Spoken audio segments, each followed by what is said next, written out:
Welcome back to the Bears Talk Podcast. We are back with another episode. Kawhi Leonard is going back to the Toronto Raptors. Trade just happened a couple hours ago. Made a short clip on it that's on our TikTok and Instagram as well. But man, Kawhi Leonard going back to Toronto is such a crazy, crazy thing. Just off first glance, I like this trade for both teams, truly. I just think both teams, it makes sense for in the direction they're going at. Let me just pull up the trade here that I have it. So the Clippers are sending Kawhi Leonard to the Toronto Raptors for Brandon Ingram, Grady Dick, 2 first-round picks, a pick swap, and 2 second-round picks. So let's start out with the Clippers side of things. I really like this for the Clippers because they need to go into a different direction. They need to get younger. They're a team that doesn't always need to rely on tanking out to rebuild, retool the roster. They're very well coached in Ty Lue. Ballmer is an aggressive owner. It seems like every deadline or every offseason they're making some move or some sort to be more competitive. And in a Western Conference, I got to respect it because I feel like the doors open a lot more when you're aggressive, as the Clippers are. Yes, they've had the Kawhi Leonard, Paul George era didn't end the best injuries. Harden and Kawhi didn't end the best injuries and stuff of that nature. But I think this is a really good get for the Clippers, selling high on Kawhi Leonard, whose value was a little bit all over the place. You got to think Kawhi Leonard a couple years ago was more so on the same path as like Joel Embiid. It's like he can't stay on the court, he can't stay healthy. What's his even value and everything else like that. But to get the draft capital you did, fly on Grady Dick and Brandon Ingram, I think that's really good value, really good return. Brandon Ingram, to me, somebody who's never going to be a 1A guy on a title team, but he's always such a good floor raiser for the Clippers that don't usually tank out a whole ton. Getting Garland, Ingram, Keaton Wagner, gotta still figure out what you're doing at the center spot in free agency. But I do like where this roster is going. And I think the Clippers can be a competent team out west, especially with how well coached they are. Gotta see what they're doing with Benedict Mathurin by the time we're recording this. Free agency starts in an hour and a half. So I'm looking at what they could possibly do tonight in the next couple of days to kind of reboot this roster. Gotta see what they're doing with Benedict Mathurin. Like I said, he's somebody that you can never have too much scoring coming off the bench, or if you wanted to start him, depending on what you wanted to do with Keaton Wagner, development starting out right away. But I think the Clippers are going to be like kind of the Clippers teams from a couple of years ago, pre-Kawhi Leonard era, where they just have a ton of talented guys on the roster, maybe not have a superstar caliber guy on the roster, but a ton of really good all-star caliber guys, and they're just a tough out for any team that play any single night because they're so well coached.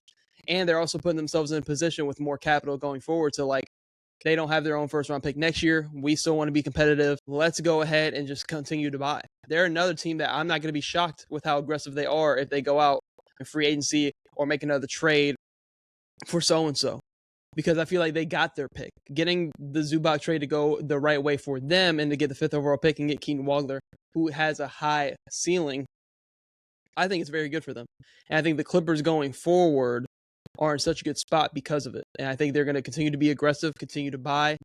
And they're another team that I think with all these stars out here that are kind of on like weird narratives, weird buy low kind of situations, I'm kind of up for anything the Clippers want to do. With how well coached they are, I feel like they can make a lot of different things work.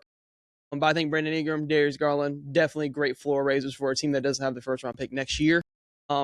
And I'm hopeful about the Clippers, not so much like winning a title, but I think they're going to be still a competent team out west with Ty Lue running the show over there at the head coaching spot. But let's talk about Toronto.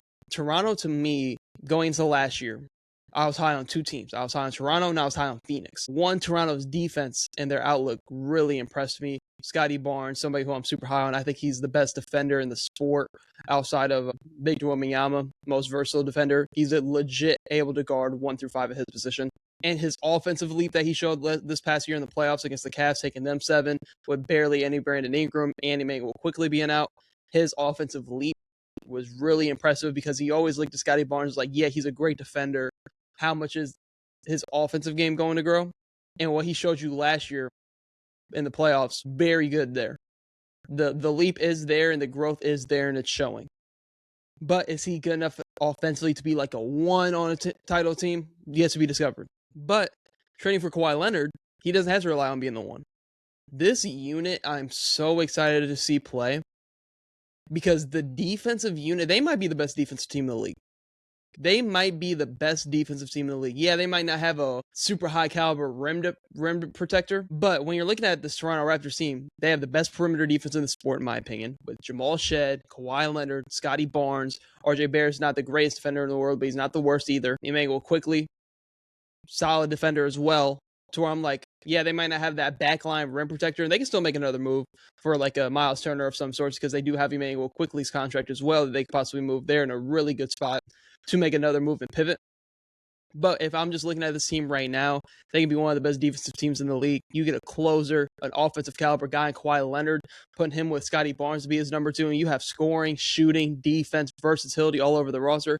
Getting this deal done and keeping Shed and Kyle Murray-Boyles and Jacoby Walker, really, really good gift for the Clippers. Not the Clippers, for the Raptors. Really good gift for them because they're able to still maintain their depth and still build out this roster. And I just think RJ Barrett has a 3 really solid. If you're going off of Quickly, Barrett kind of taking turns being your number 3 option with Kawhi and Scotty Barnes, this is a team that took the Cavs 7, and a team that went to the conference finals. You got to think, if you're the Toronto Raptors and you had Kawhi Leonard at last year, you're fighting with the Knicks to go to the finals. You know what I'm saying? The East and how wide open it is, I think this makes them extremely dangerous out East, because I know the Knicks are still, in my opinion, the best team out East, and they should be. But you got to think, Miami's going to reload. You're going to probably see them retool this roster around Giannis and Bam going forward. Toronto's right there. They're right there behind and in the same conversation. I think you can make an argument that they're better than the Heat. That's how much I'm in on this move with Kawhi Leonard to the Toronto Raptors. You could say they're better than the Miami Heat, who just got Giannis Antetokounmpo. I still think both those teams are a tick down below the New York Knicks, but I think this Toronto Raptors team right now is better than the Cavs. I think they are. I think they're better than the Cavs. I think they're going to be better than the Pacers next year. I think they're going to be better than Boston next year, because Boston's dealing with the whole Jaylen Brown situation. Got to see how that unfolds. But I think Toronto is a definite top 3 team out East going into next year. With this defense, versatility, Kawhi Leonard being a closer, number 1 option, go-to guy on this young, defensive-minded unit. Oh, my God. Just like a Quickly, Barrett, Kawhi, Scotty, Colin Murray-Boyles lineup. That front court defensively. And they can get some crazy defensive stuff out of this lineup, too, with like a Jamal Shed, Kawhi, Scotty, Colin Murray-Boyles, and if you wanted to go like Pirtle at the 5 for a little bit more size, like they can get very, very, very creative and match up with a ton of teams. They were able to keep their depth at Kawhi Leonard. These are my favorite types of trades, or if you're going to go in for a star player, being able to add that player and not give up your entire roster for it. Kind of like the Kevin Durant to Houston thing. Yeah, they gave up Green and Brooks, but you guys still think they still had Sengun, Thompson, Shepard, Van Fleet, Steven Adams. Like, you still had a ton of depth on that roster. These are my favorite kind of trades. Yeah, the Miami one, you get Giannis.